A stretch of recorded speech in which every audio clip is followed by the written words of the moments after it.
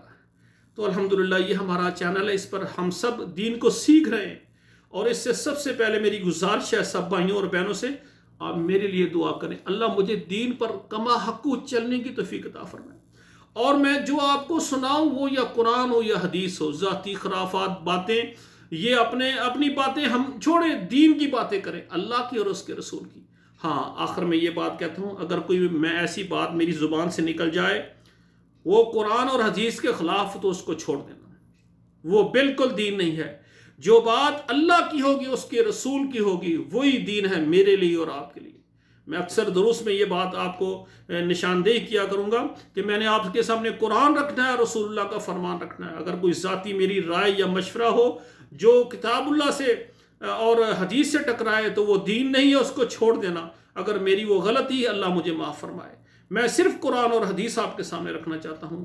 اقول قولی ھذا استغفر اللہ لی ولکم ولسائر المسلمین فاستغفروہ انہ ھو الغفور الرحیم۔